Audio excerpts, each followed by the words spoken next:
Good afternoon, and welcome to Seattle's 2020 Women on Boards Conversation on Board Diversity. My name is Kelly Breslin, and I am honored and humbled to be co-chairing this year's event, friend and fellow board director, Joanna Lowcamp. We have over 700 of you participating today, with many more than when Joanna first started this event in Seattle 3 short years ago. Thank you, Kelly, and welcome everyone. I'm absolutely thrilled to be here today with Kelly and with so many people in Seattle and beyond. Kelly's right, it is very different than 2018. Some of you were with us then when we packed into the Columbia Tower Club. The energy that day was electric, and I hope today, though we can't be together, will be that and so much more. How can it not be with almost 5 times the audience? Before I turn it back to Kelly, I'd like to take this opportunity to extend a very special thank you to our sponsors. First, we so appreciate the global sponsors supporting us in multiple cities. Thank you, BNY Mellon Wealth Management, Bank of America, EY, McKinsey & Company, RBC Wealth Management, and last but definitely not least, Zoom. A huge thank you to our platinum sponsor, Zillow Group. Thank you to gold sponsors, Microsoft and the Kohl Group. To our 9 silver sponsors, with a special recognition to Delta Dental of Washington and EY for sponsoring the Seattle event each of our 3 years. And finally, our 16 bronze sponsors. To you all, it's been a remarkable journey. We couldn't have done it without such a great group of companies supporting board diversity and specifically 2020 Women on Boards. Kelly, why don't you share with the group the remarkable program we have in store for them? Thank you, Joanna, and thank you to our sponsors. Joanna will welcome you back up shortly to share the diversity trends. Great. Although we wish that we could gather in person today, this virtual format actually allows us to engage a much broader group. We are triple the size we would have been otherwise. We here today are all part of a special community. Our Seattle community is committed to equity, inclusion, and diversity of thought. We collectively are part of a movement to promote women and greater diversity. There's all of us, women, men, directors, company leaders, and community members. None of us can do this alone. Diversity is important. We all obviously know that. But it's important for reasons beyond just being the right thing to do. So why is that? 1, data shows that having women on boards is good for business. Companies with diverse boards perform better. 2, companies have many stakeholders: employees, customers, investors, communities in which they serve. And these different stakeholders all have different viewpoints. And these diverse perspectives should be represented in the boardroom. 3, diversity of thought is proven to promote better ideas and improve decision-making. When all directors look and sound alike, well, that can create groupthink, stifling innovation. So to surface the best ideas, boards need diverse voices. These are the themes of today's discussion. Today, we have an exciting program for you. Joanna will kick us off by sharing data about our progress. She will highlight how Washington State is faring to the rest of the United States. Then following Joanna's comments, we'll move to the panel portion of this program. I can't wait for this. We have quite the lineup for you. Then immediately following, the panel, you each will join one of 43 breakout rooms led by experienced director coaches. As the saying goes, it takes a village, and it certainly did today. We'd like to recognize our 19 leadership committee members and our 43 director coaches, plus another huge shout out to our 31 sponsors. We absolutely could not have pulled off today without you. All of your support and engagement reinforces the strength and the commitment of our Seattle community. To everyone involved, thank you. We feel great gratitude. Now it's time to get this party started. So to kick off with our diversity trends, I'd like to welcome Joanna back. Joanna, back to you. Thank you, Kelly. Today, we celebrate the 10th year of the 2020 Women on Boards campaign, the 3rd year of the Seattle Conversation on Board Diversity, and of course, the 100th anniversary of women's right to vote. What a trifecta. So let's take a look at the diversity trends. The percentage of women on Russell 3000 boards has steadily increased the past 4 years, going from 16.0% nationally in 2017 to 22.6% in 2020. That's the black line. Over the same period, the percentage of women directors on Russell 3000 companies headquartered in Washington has increased from 19.3 to 24.9. Washington compares quite favorably against the US average. However, you'll notice that advantage narrowing this past year. So perhaps that's in part due to the new California law that mandates one woman on all public boards. There has been quite a bit of progress in California. So among the 25 states in the US that have more than 20 companies in the Russell 3000 index, all but 2, Florida and Utah, exceeded our 20% goal. That's an increase of 6 in 2020, with Alabama, Colorado, Indiana, Pennsylvania, Tennessee, and Texas hitting more than 20% for the very first time.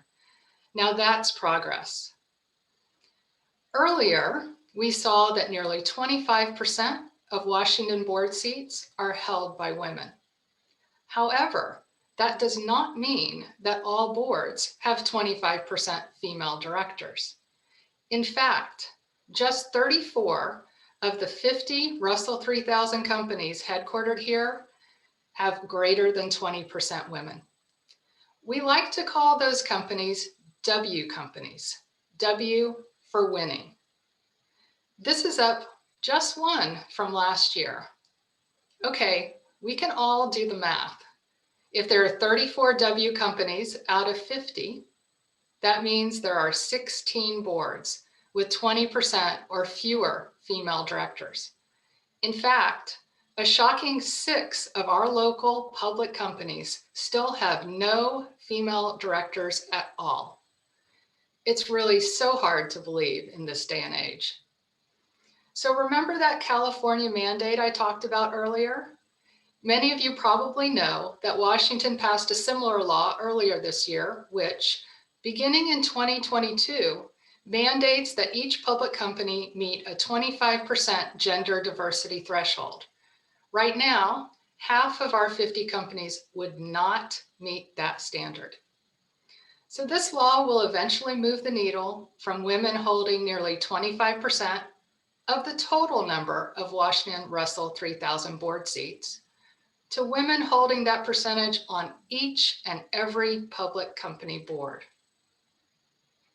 With 111 women serving on those 50 Washington boards today, we should see that number grow quite a bit as the law goes into effect. That's something we can all look forward to. But getting back to our 2020 Women on Boards target of 20%, with 111 women serving on Washington boards now, what would it take to close the gap so that all of our companies were at 20% or greater? It's actually not that big a hurdle to overcome. Just 21 more women if the boards replace a man in that seat, and 25 if they add a seat to accommodate the woman. So just 21 of us, perhaps in this virtual room today, is all it would take. As we saw, women represent 20% or greater of the directors at 34 of our 50 Washington Russell 3000 companies. A lot of very successful companies are represented. Let's take a quick look at these W companies. Kelly and I are especially proud to have these 7 W companies supporting us here today. Thank you again. As we saw earlier, we've surpassed the then audacious goal of 20% that we set 10 years ago. Since then, it's become clear that while 20% is good, it's no longer good enough. Our new campaign advocates for gender balanced boards. That means either an equal number of men and women, or for those boards with an odd number of seats, one more or less woman than half. So moving forward, 2020 Women on Boards will strive for gender parity. This is definitely a bold goal, but we've always been a bold organization. Out of our 50 Washington companies, there are 5 that have gender balanced boards. Kudos to Amazon, TrueBlue, Neoleukin Therapeutics, Nordstrom, and Avalara. We're obviously thrilled to see these 5 companies leading the way, but still, that's just 10%. Think about it, 10%. And as low as that seems, it's still much better than the rest of the country. Nationwide, out of just under 3,000 companies, only 163 have gender balanced boards. You heard that right, 163. That's just 5% that are gender balanced. We can do better. We must do better in gender and racial diversity. We definitely have our work cut out for us. I'm sure you'll agree with our new bold vision. All public company boards will be gender balanced, with women holding half of corporate board seats. Beginning next year, our new campaign name will be 50-50 Women on Boards. 50-50, a new campaign, but still the same work. Going forward, we will continue to educate, collaborate, and advocate, just as we've always done, until we hit gender parity. 50-50 is a pretty exciting goal, isn't it, Kelly? Yeah, Joanna, well, at least we've surpassed that initial goal of 20%.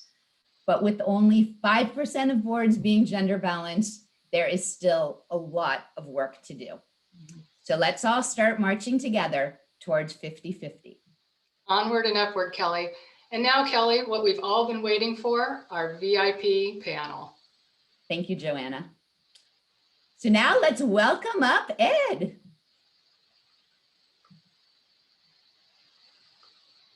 We are in for a major treat today.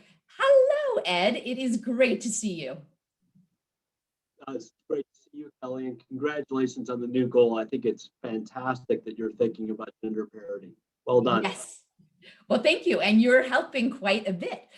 So we are really in for a major treat today with Ed Thomas as our moderator. For those who don't know Ed, Ed is managing partner of Deloitte's Seattle office, and he is on the boards of both the Seattle Foundation and Plymouth Housing. Ed is actually quite the legend around Seattle. He just won Director of the Year, and he was recognized as one of Washington's Power 100 of 2020. Ed is also a husband and a father of 3 to 2 daughters and 1 son. Ed's leadership credo centers on having a positive impact and on being an advocate for the underdog. Thank you, Ed, for moderating today's panel. And Ed, I'm thrilled to have you, especially you, participating today, because you have been a great friend and a confidant to me personally. And I know many participating today would say the same. So thank you for all that you do for our community.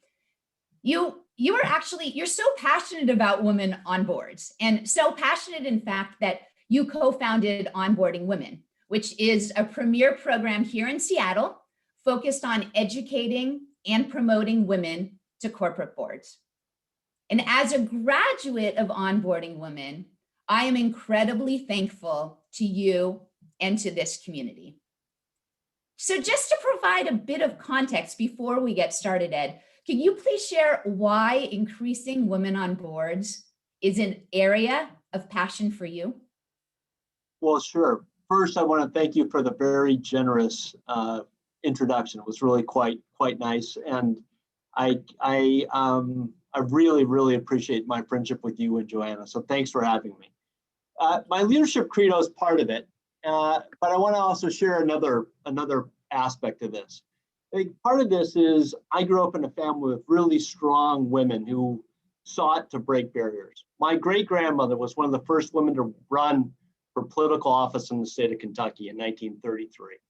And I think that there's an implicit promise or expectation that I, on behalf of my daughters, who certainly pushed me in current day, on behalf of my great-grandmother and certainly my grandmother, who was a very opinionated, strong woman who had high expectations for her grandsons and granddaughters, to continue to break barriers. And I think that has been a reason that I got interested in this program in the beginning, why I'm super excited about your new gender parity goal and your goals around racial equity as well. So I hope that explains it, and I'm really excited to be here. Thank you. Yeah, well, thank you. Ed, I love that story, and what a great picture of your grandmother. I mean, thank you for sharing. And then you say an opinionated woman with high expectations. I think there's probably quite a few women like that in the audience participating today. Yeah, So go ahead. I expect it'll be easy for me to connect them. Yes, I expect, absolutely, I expect so. And I love that you're leading this conversation today, not only because of how you're so passionate about this, but we all know that women can't just lead this diversity effort on our own. And we need to have men actively participating and men as our allies and our champions. So thank you very much, Ed, for leading the way. And now it's time for Ed to bring up our 4 panelists. And this is what everyone's been waiting for. So we'll get this conversation going. So Ed, over to you. Thank you, Kelly. All right, so as I get started with this, I've shared how excited I am to be here, and I want to create an environment for all 700 of us participating today, which come from all walks of life and experiences. So no matter who you are or where you are in your career, whether you're a CEO, you're sitting or an aspiring board member, or you're a curious community advocate, I want to make sure that we create an environment that and a conversation that's inspiring, that shares some experiences and leaves you with some education from this, and that you feel plugged into it. All 4 of our panelists are exceptional. They have great experiences as board members, but they also have differences in race and age and experience and industry, and most importantly, stories. And so what I'm going to try to tease out from them through a series of questions are some thoughts on their personal stories, how and why they joined their first board, tips on being a great director, thoughts on diversity, thoughts and lessons learned around crisis. We just had series of crisis after crisis in 2020. And I want to touch on that overall theme of women directors, and more importantly, women leading through times of crisis. I think that this 2020 has borne more heavily on women in our country and in the world than certainly on men. So I want to thank you all for being here, and I want to welcome up our 4 panelists. So I want to start with Charlotte Guyman. Charlotte has a 40-year career in technology. She's had executive roles at Microsoft and Hewlett Packard. Today, she serves on the boards of Berkshire Hathaway, Pro.com, the iconic Space Needle Corporation here in town, as well as being on the advisory board for Brooks Running. Charlotte is also a partner in Board Ready, which seeks to increase diversity in boardrooms. And I've had a little bit of time and experience with Board Ready. So Charlotte, thanks a lot. And quite a journey for somebody who started as a zoology major, who had aspirations to be an animal trader at SeaWorld. So welcome. Next, I'd like to bring in Jocelyn Mangan, who has over 2 decades of tech experience building digital experiences for consumer companies like CitySearch, Ticketmaster, OpenTable, and Snagajob. Excuse me. Jocelyn's the founder of Him for Her, a social impact venture aimed at accelerating diversity on corporate boards and doing exceptional work. Jocelyn has been obsessed with restaurants and began her tech career as a restaurant writer. Today, she serves on the boards of Papa John's and Chow Now, an online food ordering and marketing platform, and probably explains that connection. Welcome, Jocelyn. For those of you with kids, you'll be especially interested in our next panelist and a longtime friend of mine, Jesse Woolley Wilson. Jesse's the president and CEO of Dreambox Learning. Before Dreambox, she had a long executive career in ed tech with companies like Blackboard, Leapfrog, and Kaplan. And I know that Kelly's kids and mine really learned a lot and enjoyed the Leapfrog educational tools and toys. And Jesse, I want to thank you for the moments of peace that you provided for Kelly and for Carmen, my wife. Jesse and I talked about our friendship. We go way back. We were on the board of Islandwood together some 15 years ago. Jesse now serves on the boards of Dreambox Learning, BECU here in town, and until the recent acquisition, Rosetta Stone. And last, but certainly not least, our panelist, Magdalena Giselle. This is a fascinating story, which I hope to get into more, but inspired by the Apollo missions, Magdalena immigrated to the United States in 1976 with 2 suitcases and $43 in her pocketbook. She's gone on to an amazing tech career as an investor, as an entrepreneur, as an author of an excellent book called Power Up. She was one of the initial investors in and the founding board member of Salesforce, and currently serves on the boards of Smartsheet here in town, SoFi, Zuora, and she's also the executive chair of Informed. So welcome, Magdalena. Thank you for being here. All right, I'm going to start with a question for all 4 of you, and we'll go around the horn, and I'll start with Charlotte, then Jocelyn, Jesse, and Magdalena. We'll have 2 questions like that, and then I'll go into individual questions if that works for everybody. So this question is, since we're talking about diversity, I'd like your opinion about why board diversity and having a female voice in the boardroom is so important. So again, Charlotte, can you start us off on that?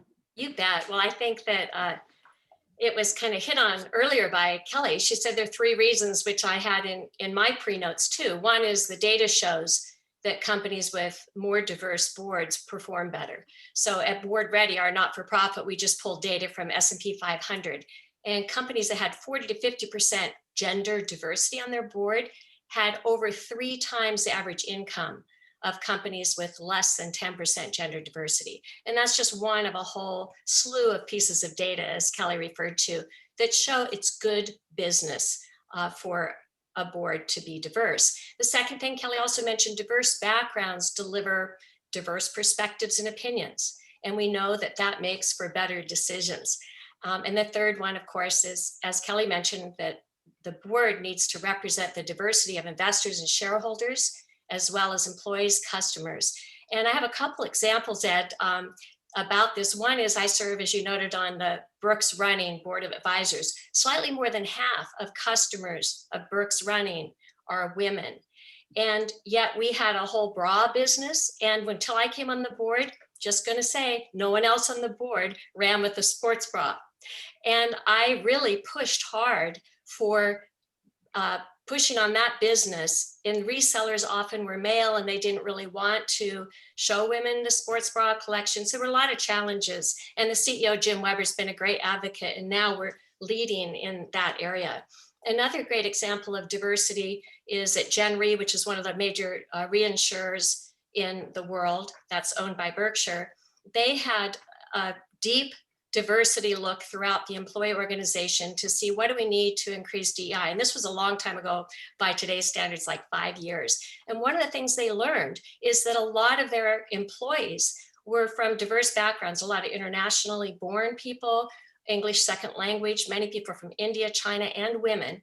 And they didn't know how to golf, didn't care about golfing. And yet in reinsurance, going on golf weekends was a huge deal. And so the company basically said, we're not doing this for customers anymore. And that really helped out employees. So those are a couple of examples where, again, you've got to have that voice in the boardroom supporting management as the companies also move towards DEI for customers and employees. Thanks, Charlotte. I'm trying to remember who I said. Jesse, I think I'm going to go to you next, please. Well, it's really hard to build on that. And so instead of talking about statistics that are so compelling that both Kelly and Charlotte shared, I just want to talk about a philosophy. So the world is changing. The representation of people of color and women, LGBTQ, everything is changing. And if we want to be successful and we think we are customer-centered, how can we be customer-centered if we don't understand our customers? And so I like to quote something that somebody that I admire deeply, Brian Stevenson, said once when I heard him speak. He said, proximity is the pathway to deeper understanding, and deeper understanding is the pathway to empathy. And I think we're going to be redefining success and redefining leadership. And the best leaders and the best companies are going to be those that have a deep understanding of the customer and can deliver empathetic services and products. The other thing I would say, and I've just been in the education technology space for about 23 years, and I come here because I believe that talent needs a bridge, and that bridge is opportunity.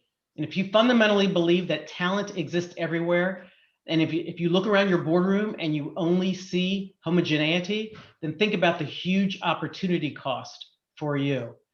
You're not harnessing all that wisdom, all that experience. And so, like as in my work in education technology, we try to help bridge the gap between talent and opportunity. I think another thing to do for boards is to make sure that everybody is represented to make the pie bigger. Even as slices get smaller, pies get bigger. And just as a reminder, as we are on this quest for 50-50, there are a lot of people who are not represented who are not women. And so as we think about diversity, I really hope that we think about the micro measurements of diversity that include BIPOC, that include our lesbian and gay partners, and that include African Americans. We just celebrated a milestone of having an African American head a large money center bank. And what a lot of people don't realize is that in that same time period, there's been a contraction of the number of African Americans in boardrooms. So we're all in this together. Our goal is to make the pie bigger on our quest for 50-50. That's awesome. Thank you so much.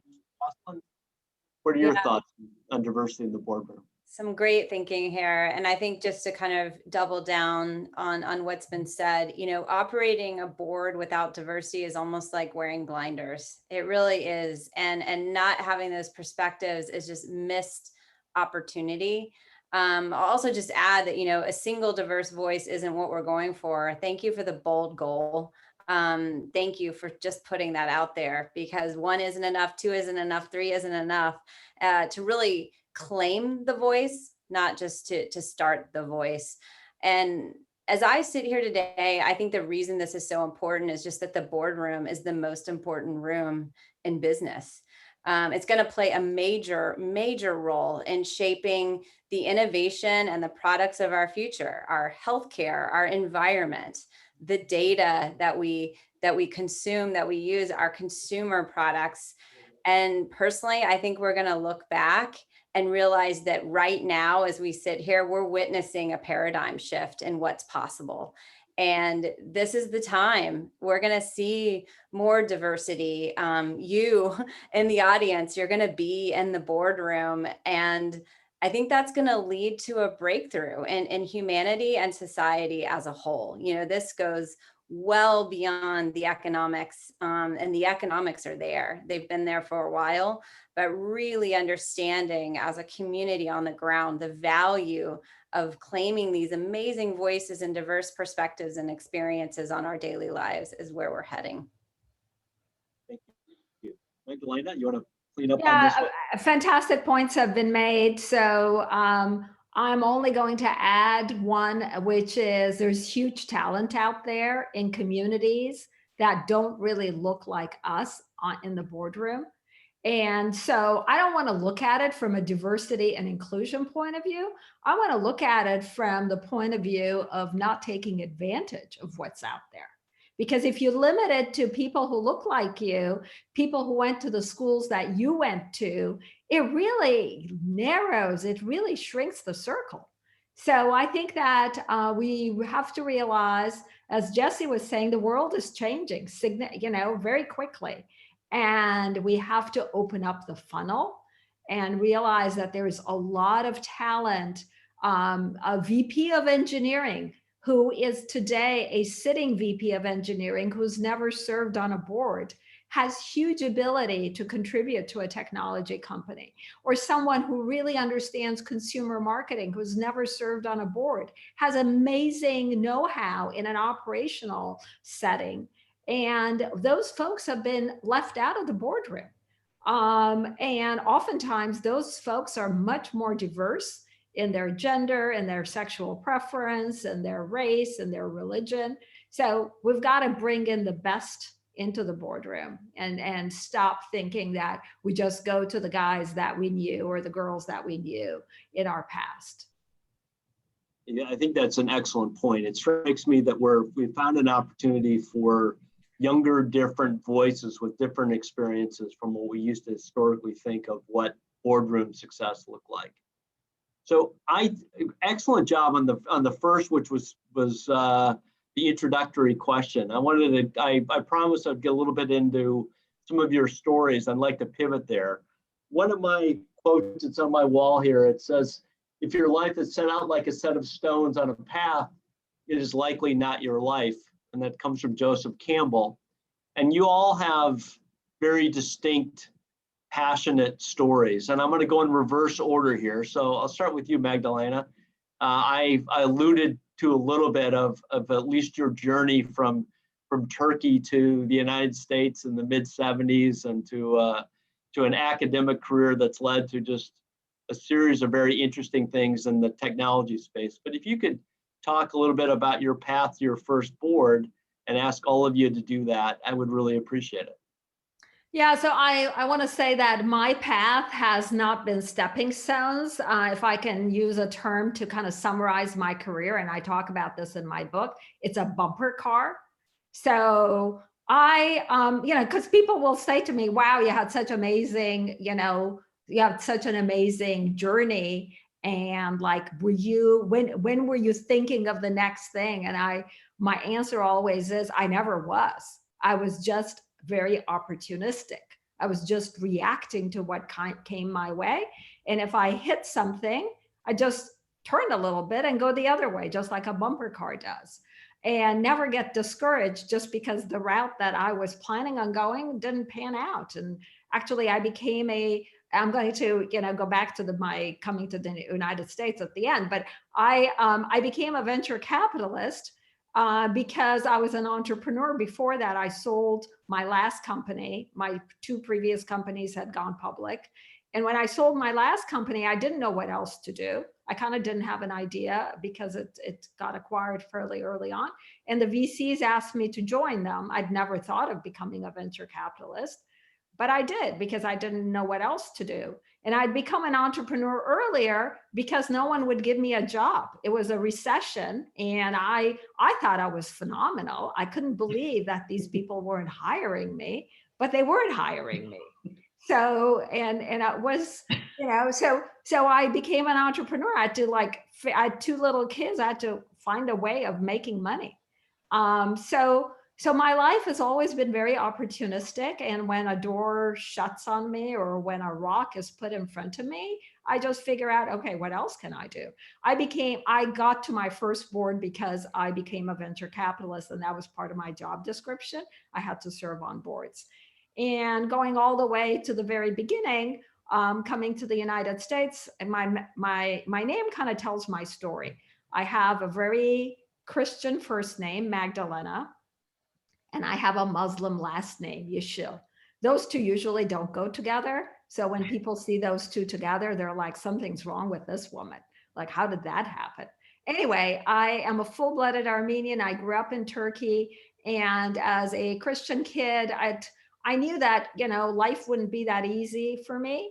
And my goal was as Ed said, after the Apollo mission, I found out, Americans are sending people to space. Like, wow, these people aren't afraid of anything. And I want to go there because, it's like they just did it. And I want to be part of that too. So I put 2 and 2 together and ended up in the United States, first year in Chicago, second year in California because Chicago got cold. And, it was just because it got cold didn't mean it was going to be a bad year. I knew that I could do something and find myself a warmer spot. So that's been my career. And boards are fun because you actually get to live vicariously, because you can't do all the startups yourself or all the companies yourself. So it gives you a chance to experience other things without you being the entrepreneur or the CEO or the management team. Thank you. Thank you. Jocelyn. Well, as an English major that spent her life in technology, I think I can live by the quote that you just said. And I'll never forget the first time I got the first job in tech. My dad called and said, "Jocelyn, how does that company make money?" And I said, "Dad, that's not important right now. What's important is this company is innovating." And so I think that kind of says it.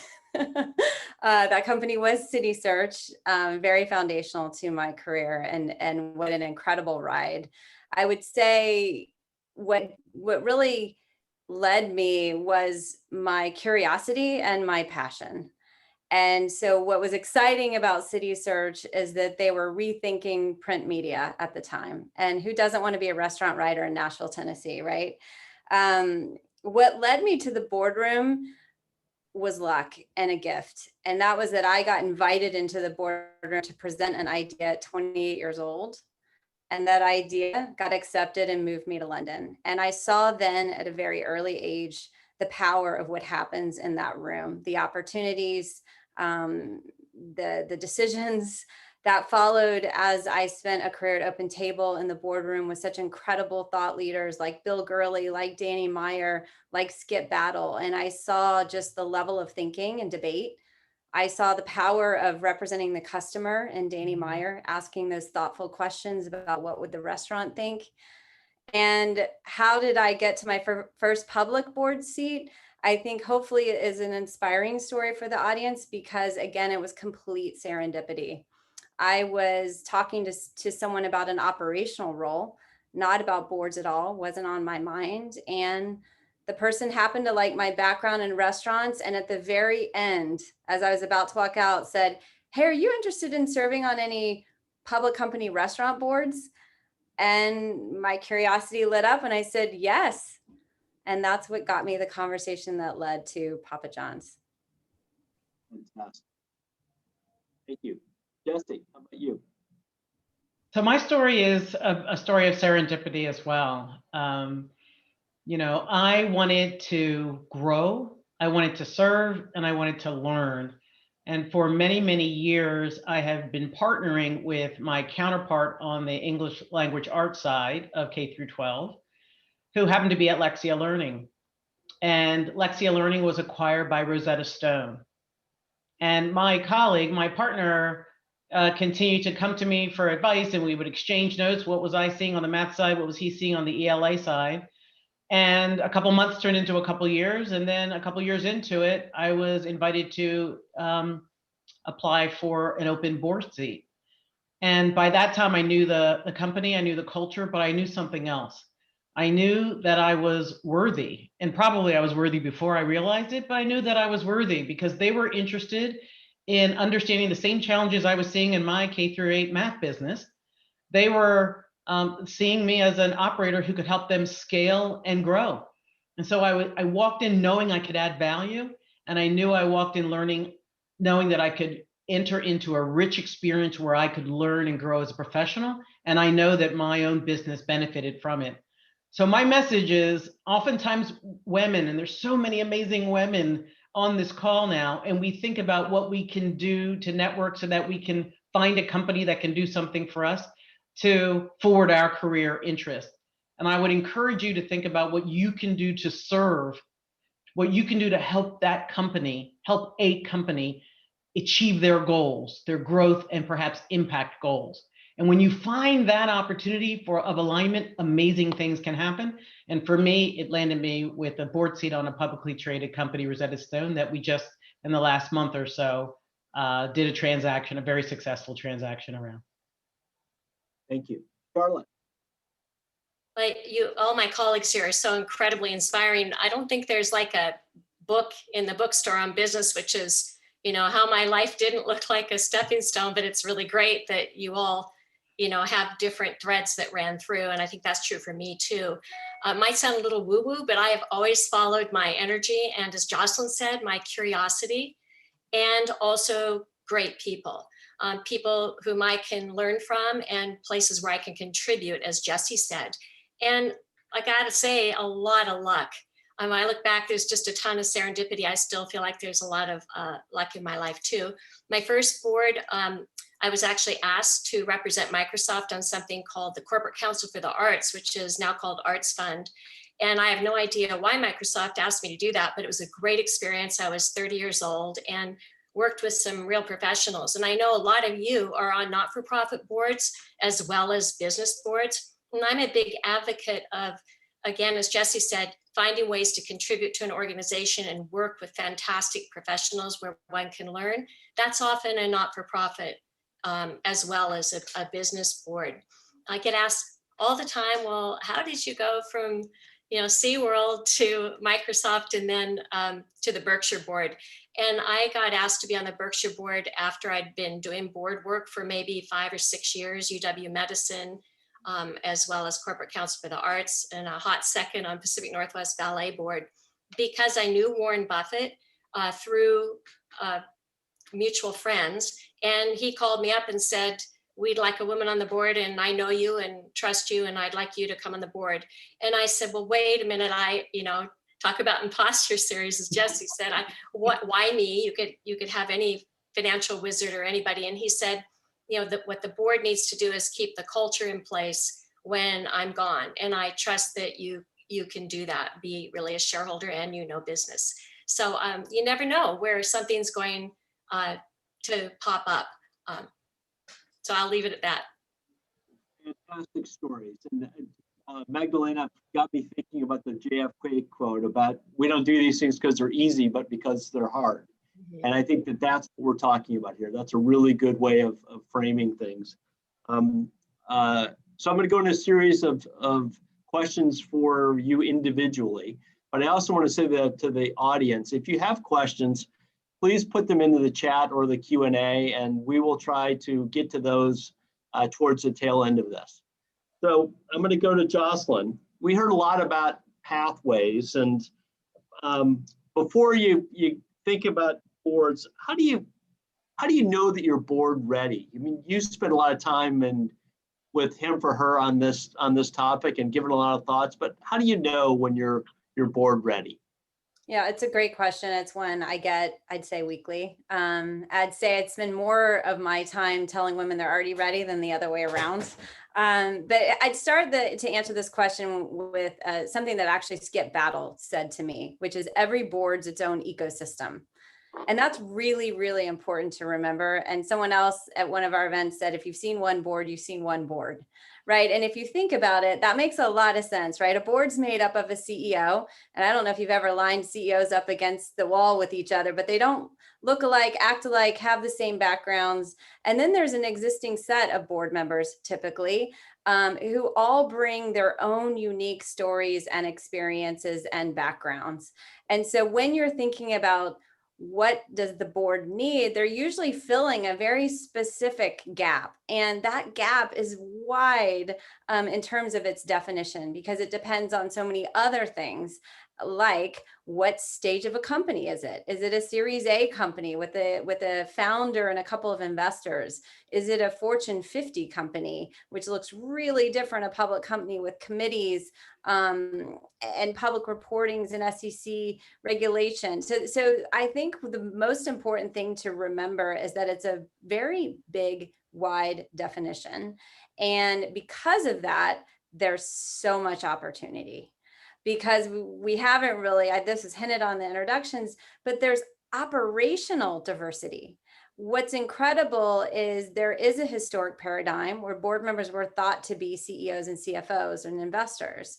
True, there's lots of board members who look like that and have those titles and backgrounds. However, there's so many other board members and board needs besides those things. We get requests like Charlotte. I think that's such a great story. Culture transformation, people that are chief people officers, people who are technical operators, as Magdalena said, people who are currently still operating, right, is a very big need, because they want people who are seeing things today in real time. So I think when you think about board readiness in this audience, I would first ask yourself, are you board interested? Is it something that interests you? And if it is, understanding why it interests you, I think, Jesse, you did such a great job explaining. It's about what you're going to contribute. And Charlotte, you said the same. And do you have that curiosity? Do you want to work with other businesses? And then I think the key thing is focus on your visibility. And what do I mean by that? I mean, think of the story I told when I got brought into the boardroom at 28. Can you go to your own boardroom? Can you present at your own board meeting? Can you ask for a summary from your board meeting if you're not presenting? If you're a leader in the audience, can you bring someone in versus you presenting for them? Getting into the boardroom early to understand the dynamic, I think, is critical.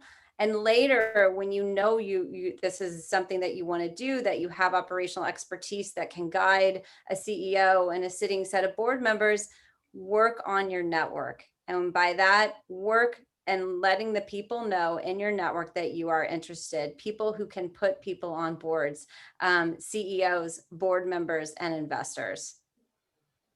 Great. So just kind of pivot and build off of that a little bit and talk about license and empowerment a bit. So how can women feel empowered to explore these multiple pathways that might lead to a board?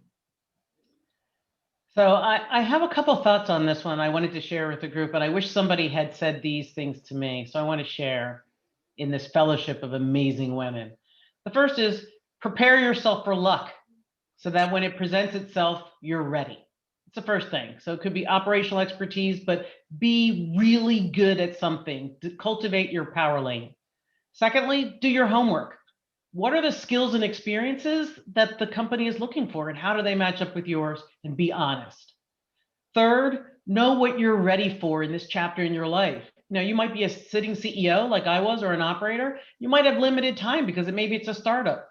So perhaps joining a board that's doing a lot of M&A work to spur growth is probably a bad idea for you, because it's going to take a lot more time.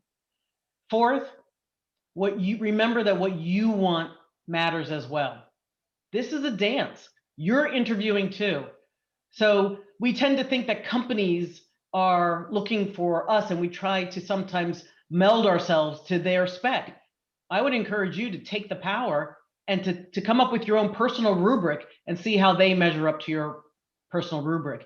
And in the event that it doesn't measure up, keep it friendly and pay it forward. If the opportunity isn't right for you now, maybe it's right for you later. And if it's not right for you for cultural reasons, recommend somebody for which it might be a great fit. That's another way for us to invest in each other and in the fellowship and in making companies better because we're making them more diverse. And then finally, I would say, be honest. If you're not interested in the opportunity or you don't have capacity now, don't drag it out. Tell them, be honest, and tell them why, because you're cultivating your network, just like Jocelyn said. Well, that's a perfect segue to the question I wanted to ask you, Charlotte, which is, even though you might be board ready, boards aren't for everyone. And what's your thoughts around that topic? Jesse did a great job of teeing that up. Yeah, I think so. I mean, it's interesting because just jumping on what Jocelyn said about CEOs, I can think of 2 instances, and I won't name names, but on 2 different boards where there was a sitting CEO on the board, and they were just awful. I mean, they eventually left the board, and they were, because they were trying to operate and control and be the loudest voice in the room. But that's not true, certainly, of every CEO. Everybody would love to have a Jesse on their board, but a board service is really different than operating and running, because we're noses in, fingers out. I think of a board as really having 3 primary things to do. The most important is, do you have the right management in place? And right now and over the long run, succession planning. The second one is, does management have the right strategy, a compelling vision, and all the resources aligned to go execute on that? And then the board's able to actually track on that. And the third one is risk identification and mitigation. So it's a lot of listening and learning and curiosity time on a board. And not everybody wants to do that. And I'm really grateful I had line management experience so that I can be helpful in how to do operating. And I think that's true of my colleagues here. But I'm also really grateful for the staff positions I had. I worked for a very high level person for 2 years as director of international marketing. And I learned, just like what Jocelyn was saying, what it was like to be an executive and be presenting to the board and have those views. So look at your own background and see what does it fit and what are you interested in. You got to be somewhat passionate about it. 2 quick things I would add is, one is, there are resources out there. There are a lot of people, like the people who organized this call today, to help get you on boards and get you in a right fit. On Board Ready, we have what we call a talent vault. It takes you about 2 minutes to input your data, and then we have you in our actual resource for our computer matching for opportunities on boards. So that there's a lot of other stuff out there too, and we can help you at Board Ready with other places to do that. And then it's also really critical, if you don't, just as Jesse said, if you're not really resonating with something, just make sure that spot goes to a person of color or a woman. Don't give up on that. Don't just say, no, I'm not interested. But it's part of our role to lift each other up and find the right fit. Thank you. Magdalena, I want to pivot a little bit to, what does good look like, or what does great look like? You've got tremendous experience from early stage private companies to high growth to public boards as an executive chair. How do you look at and differentiate the characteristics and responsibilities of a good director at these various stages of companies? Yeah, I think in many ways, it really is stage dependent.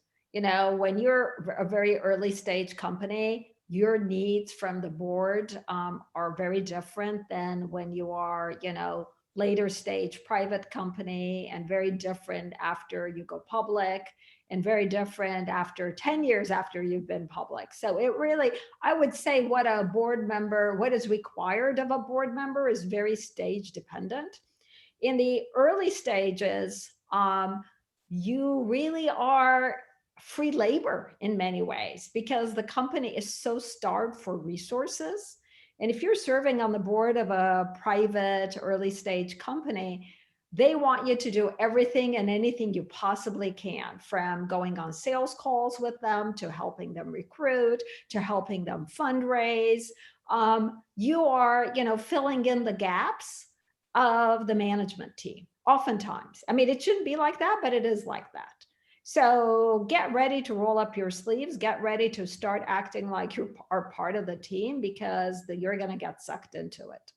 And if you're into that, if you enjoy that, it's actually really fun. I mean, part of my job, I was on the board of Salesforce, but part of my job was recruiting people from day one, bringing in money from day one, and trying to sell from day one. I remember getting kicked out of Wells Fargo because they said, like, what? We're going to give you our customer information and you'll put it on some computer in the cloud.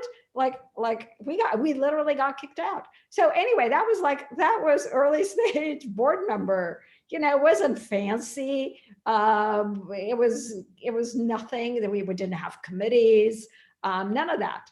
So at a later stage company, let's look at the public companies I'm on right now. I mean, the things that we talk a lot about, what is InfoSec, information security policy for our company, and how are we doing on our audits? And, so it's very, very different. I'm not free labor anymore. I am now, have a judgment call on how much money we should spend on risk mitigation, or should the bringing in, changing the company's organization structure to a P&L focused group versus a functional. So it really depends on what the life, where the company is in its life.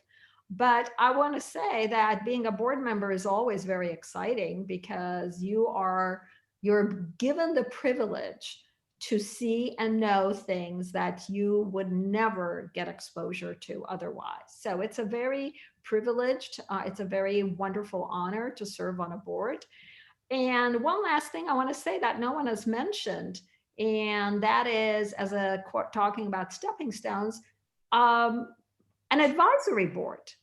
If you really want to be part of a company, if you've identified a company and there's no board opening, or you're just for some reason not appropriate with your background, ask if you can be on their advisory board. Because for me, advisory board is like, if you don't get a seat at the table, it's like pulling up a folding chair. You might not be sitting at the right table, but you're getting another, one level closer to the company. So advisory boards, I think, are usually functionally focused. You can be on the advisory board for a technology focus, or marketing focus, or whatever, but they're usually functional. And it's a great way to make a little bit of progress onto serving on a board. Thank you very much. Jesse, I want to pivot a little bit from this concept of diversity to, and we've talked a little bit about equity. We haven't really talked yet about inclusion. So it's one thing to add people of color or add women to the board, but what's a board need to do? What have you seen in your experience about the culture that needs to form to make sure that the voices are being heard and the value of that diversity is being harnessed? Well, one of my very positive experiences as Rosetta Stone was in the wake of the George Floyd murder. We had a board meeting, and as an African-American woman, I did not have to be the one to break the ice. There were many, many people on that board, including the CEO and the board chair, who just asked how I was doing, how everyone was doing, and they integrated their own philosophy about diversity and inclusion into a protracted and very intentional board discussion that the executive management team, really valued and grew from, and that reflected the culture of the organization. So one of my big lessons is in business school, at HBS, they teach you really to separate, when I was there eons ago, to separate your personal life from your professional life. And when we go through crises like the Floyd murder or COVID, it's very, very difficult to have a wall in between your personal life and your private life. And I think it's an opportunity for women, frankly.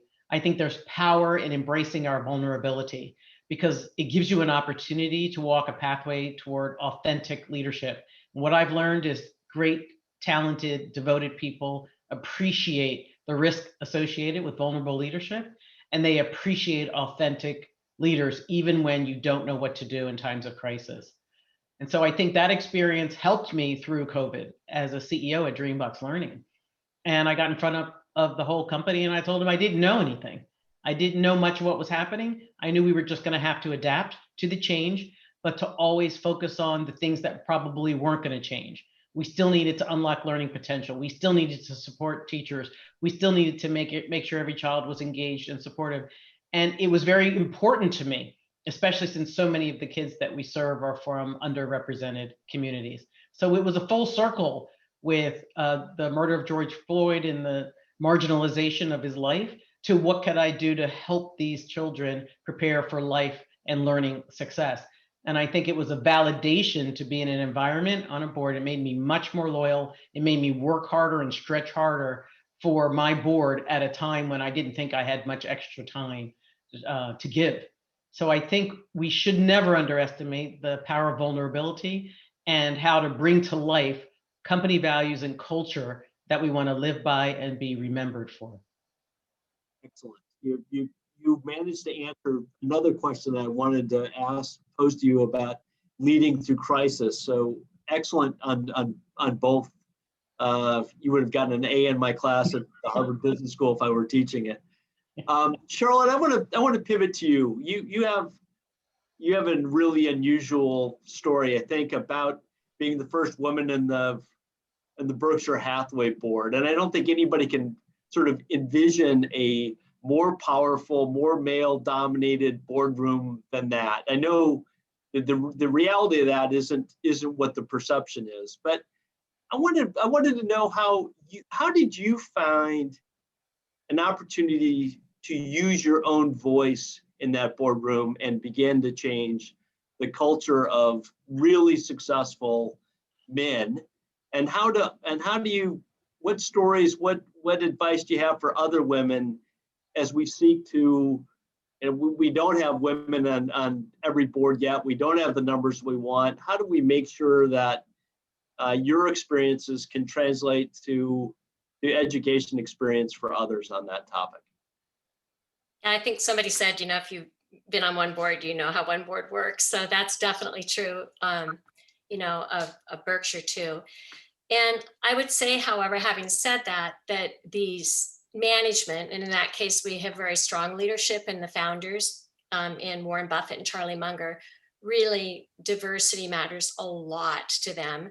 And so, as I mentioned, Warren went out of his way to find a woman to be on the board and has been committed to adding other women. And I think Jocelyn, Jesse, and Magdalena have spent most of our careers where we're one or few of the women in the room. That's definitely true in technology. And in Jesse's case, she's one of the few in most places who's a person of color. And so there, you've got other pioneers here. I do have a couple of things that have helped a lot. So one, your CEO and management has to be committed. And if they're not, I think, as you come onto a board, have a very thorough conversation about that, because if the culture is not ready to change at the top, that is a very different challenge, not impossible, but very different challenge. And then the second thing is there's a lot of work that got done outside the boardroom. So it's really important to have, in my view, to have authentic relationships with colleagues. And so I got to know the other Berkshire board members very well. I mean, crazily, I'm young on that board, which is scary. We have a lot of really older people, and they have a lot of great expertise, which is really helpful too. But I had a situation, a recent board meeting last year where I said something about succession in the boardroom at Berkshire Hathaway. And a minute or so later, a man said the same thing, not giving me any credit. And one of the other women said, yes, I agree. That's what Charlotte said. I agreed with her when she said it 2 minutes ago. And so that, it sounds harsh, but the point is we do have to hold each other up. And it was, really the women on the board who pushed very hard to make sure our next seat was occupied by a person of color. I mean, these are criteria that never compromise the criteria of a great business person and expertise that's needed on the board. But we have to be advocates for that when we get into those positions. Having said that, definitely pick your battles. I'm a vegetarian, and for ethical reasons and environmental reasons. In Berkshire, one of our more successful businesses is one that has equipment for eggs and keeping animals in cages. I mean, it's pretty humane for that kind of thing. Really hard for me. I am not going to make a federal case out of that in the boardroom. It would not, that's just not where I want to have my voice be heard, because it's more about my personal views than it is about lifting up society and representing our shareholders. So I think there's tremendous judgment and wisdom, Ed, to required, and I don't always have it. Well, thank you for that. Really helpful. Jocelyn, I wanted to pivot you on sort of the same topic, and given your own personal experience, but your professional experience with him for her. What are the right questions to push management to drive greater diversity and inclusion, not only in boardrooms, but more broadly in leadership and in society? I think it's really an important topical conversation, which 2020 has certainly opened up, I think. It's interesting that you asked what the questions are, because the benefit is that when you have those people, they'll ask the questions you wouldn't have thought of, is one way to put it. I think the main thing here is that we, the collective we, have done a great job talking about this. And there are some real tailwinds right now that we can leverage. One of the things I think is absolutely critical is to extend the pipeline. There is no pipeline issue here. There's no pipeline issue for the boardroom. But there is a perceived pipeline issue many times, and there's certain things that can stand in the way. One, if you're produced a candidate list that looks all the same, refuse it. Ask for more candidates, right? If your initial candidate list doesn't show diversity, your final candidate won't either. And so you need to see that initial diverse pipeline to start the conversation.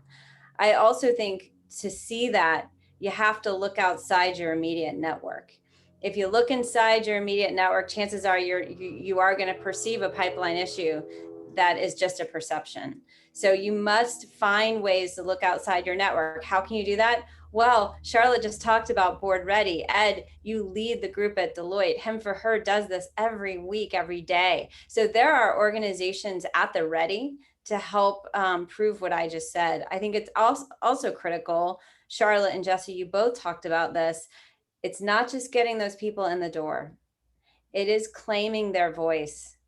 It is hearing their questions, because it's when they ask those questions that the conversation changes. And when the conversation changes, the decisions might change, and they're going to change for the better. So if I were to just say two things on this topic, it would be: one, there is absolutely no pipeline issue. Make sure that when you're in a hiring position that you're demanding a diverse pipeline of candidates. But secondly, to get that set of candidates, look outside your own network. Fabulous. So thank you so much. I want to now pivot to a little bit more of a conversation. Jesse's teed it up. I'm going to ask you the question, Magdalena, but Jesse, the other things you want to add to it, I'd ask you to do that. Magdalena, just you've sat on a number of boards. You've been in the Valley through a number of series of crises. I cut my teeth around crisis in New York around 9/11 in an effort to find our 4,200 people that worked across the street from the World Trade Center.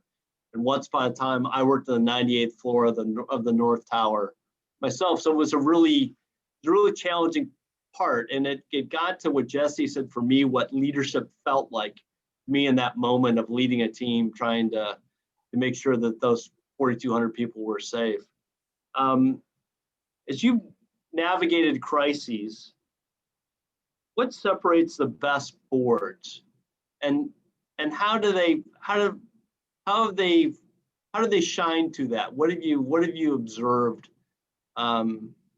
over the years, and certainly in sort of the unprecedented times that we've seen this year through COVID, through Black Lives Matter, through profound political unrest, to another really scary spike with respect to COVID into a period of time where we should be getting together and celebrating thanks with family. I think that during a time of crisis, what makes a board really effective is that the board comes together.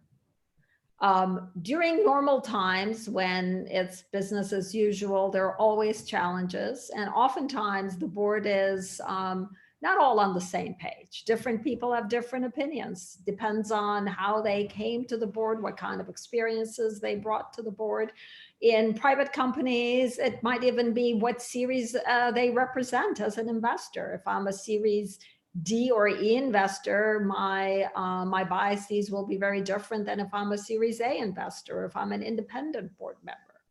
So in fact, there is a lot of variation in a healthy board when you're discussing, significant next steps for the company, or strategies, or partnerships, or even exits, M&A transactions, or IPO timing.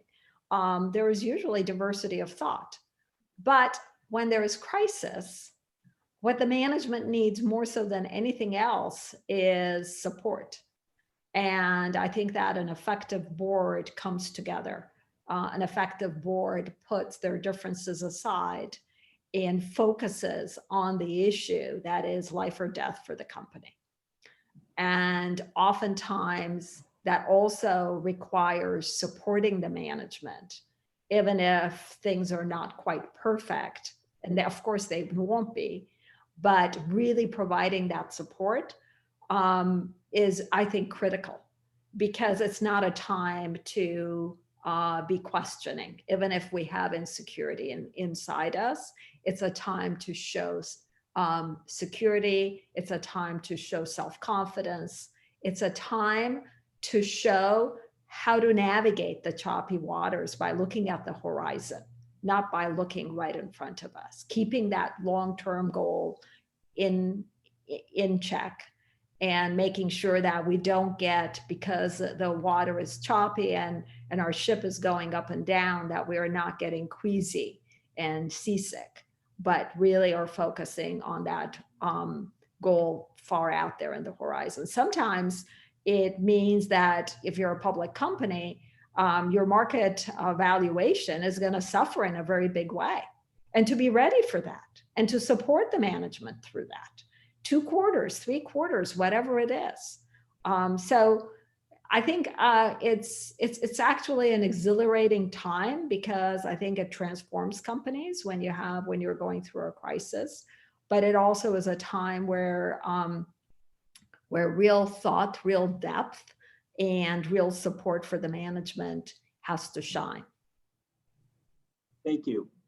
Jesse, I promised I would give you a chance to add to this conversation, and Magdalena, for me, gave a nice segue for that too, which is support of management. So you can answer this either in your capacity as a board member or in your capacity as president, CEO, about the importance of the board during times of crisis, in particular as you think it relates to how you support management through tough times. Yeah, I think I might have the answer for both roles. And I think that it's at times of crisis that we really find out what we're made of. And both at Rosetta Stone before the sale and at Dreambox Learning, we had a lot of fear and anxiety. We didn't know what was going to happen. And so we reverted to our values, our company values. One of our company values is constantly learning at Dreambox, and another one is benevolent friction. So I said, we're going to make mistakes because we have to adapt fast, and we're going to have to own those mistakes and learn from those mistakes and try to recover quickly from those mistakes. Because in times of crisis, people are afraid, especially at publicly traded companies, to make mistakes. And so if you reframe mistakes into learning opportunities, then you can get the best thinking and the best innovation from people, because they're not reactive. They're not on their heels, I like to say. They're poised to pounce. They're on their toes. And I think when you reframe things in your company values, people understand, they revert to a common vernacular, and then they can focus on the challenge ahead. I think we did a very good job of that at Rosetta Stone. And I hope that the team feels we did a pretty good job at Dreambox Learning. Fabulous. Hey, Ed, I just wanted to say too that, as those of you out there who are looking for your next board fit and talking about fit, to Jesse's point, having in your background your comfort with how you've handled crises, because it's really, really important, the unpredictability part of a board. So that's another fit thing that we often don't think about. All right, so you all have been exceptional. This has gone really, really well, and it's been extraordinarily fun, and the chat has shown how pithy and memorable your comments are. I want to give you all an opportunity, 30 seconds each, of something that you would like to leave the audience with, or something that you felt you didn't get a chance to say. And I'm going to start with Jocelyn, so you can prepare and think about it. I'm going to go Jocelyn, Magdalena, Jesse, and then finish with Charlotte. Okay? Sure. Thank you, Ed, and thank you to these awesome panelists. You ladies are inspiration. That's not counting against my 30 seconds. Here's what I'm going to say. We are at a unique point in time. This is our time. These women on this call, these women on the panel, it is the time. And when we get into the boardroom, and we're going to get there, we're going to meet the goals that were laid out today, it's going to have a profound impact on our daily lives. So the second thing I'm going to say is it's systemic innovation. It won't happen in Q1 of next year. So stick with it. Make this important, whichever seat you sit in. This is critical for our future. And thank you again for having me today. I want to say that your attitude is just as important as what you say. So when you are interviewing for a board seat, or when you are management presenting to a board, or when you are management presenting to the rest of your company, what you say is important. But I think just as important is how you deliver that message.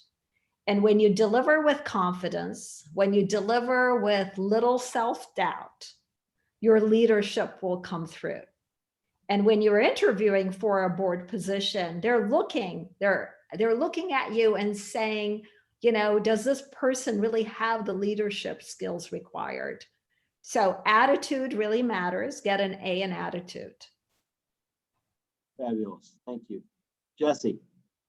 Yeah, the only thing I might add is to encourage every woman on this call to think about the difference between fellowship and networking. Oftentimes, we're all encouraged to network. And for me, network usually means, what can I get out of this group or that group? How can I benefit? I would encourage you to pivot your thinking on that and to think about fellowship, and to think about what you can contribute to this fellowship of amazing women. Because as I shared with you in my first board placement with Rosetta Stone, I wanted to serve Rosetta Stone. I wanted to help them. I wanted to learn and grow, and it turned into a great opportunity. And I feel like we have an amazing fellowship. I agree, we're in an amazing time. Don't underestimate what you'll get out of something by first giving. Very good. Thank you. Charlotte. I'm tempted to say what Charlie Munger says at the Berkshire meeting, which is, I have nothing more to add, but I just want to reiterate that something Joanna said, which is 80% of board seats, not just public companies, are occupied by white men. And many of those are older. That's one thing we run into at Board Ready is ages are, they're staying in board seats, and we need to be the drivers to help turn that around. And as Jesse said, really making time in our fellowship, in our work, in part of all of our week. You're not on this call if you haven't achieved some awful, amazing things in your own role as a leader. And so, making time for younger people, people of color, people, women, but people also who are not identified by any particular gender, and being advocates. It's our job to do this. We can't say it enough. And thank you again for Ed and everybody building the panel. Thanks, Charlotte. I think we've addressed the women in the audience. I want to say as a male or a man, and as to represent the men in this conversation, and maybe use the words of my great grandmother Annie Percival. We're here to help to serve, and we believe in the cause and the effort. I certainly do, and I'm going to do everything I can to make sure that you achieve your goal. So, thanks a lot. And Kelly, I think we're finished on my end. All right, Ed. Wow, what an inspiring conversation. I mean, this is our time. I agree, Jocelyn, so much. So thank you to Ed and to all of our panelists for sharing your stories. I personally could listen to this group literally all along. And I especially loved hearing everyone's own individual journeys because this reinforces for everyone here that there indeed are multiple pathways to the boardroom and in our careers. And so just some little tidbits that I took away. I loved the comment that operating a board without diversity is like wearing blinders. I mean, that was a good thing to think about. And another good tip is to prepare yourself for luck. And the last is, Magdalena, you mentioned that what you did when a rock was put in front of you. And many of us have felt that way. And so we all just collectively need to keep on pushing forward. Thank you so much to all of you. And everyone else will give you instructions for the breakout room. With that, thank you, panelists. And Joanna, let's wrap this up. Thank you, Kelly, Joanna, and Ed. Thank you. Thank you so much, panelists. That was truly inspiring. You've given us all so much to think about. The comments in the chat, everyone was so engaged. So thank you for doing an amazing job. Kelly? Yes, awesome. Well, this completes the panel portion of our program. And at this point, though, you might be asking yourself, so what can I do? How can we collectively continue to move the needle? Well, we continue to push for progress in conversations and forums like what we are doing today. We can advocate for diverse slates of candidates for our boards and for all positions within our company. We can mentor, we can network with, and we can support each other. As Jesse just said, it's a lot about fellowship, and we all can give to help to collectively move the needle. And this is exactly what we're going to be doing next now. And now we're going to shift gears to focus on all of you, to focus on this fellowship part. And we will head into our 43 breakout rooms led by our incredible director coaches to share ideas on how to map your own path to the boardroom and how to be successful once you arrive. Before we wrap though, go back to your calendar invite to find your own individual breakout room link. If you can't find that link, we just added some information into the chat. So before dropping off, copy this text to either join the Help Center breakout room or email to get your links reset. And once you find the breakout room links, just click leave, drop out of this meeting, and click on your breakout room link. So thank you again. Thank you for participating. Thank you for being part of this movement. And now it's time for some networking. Goodbye. Thank you. Thank Have you. fun. Bye.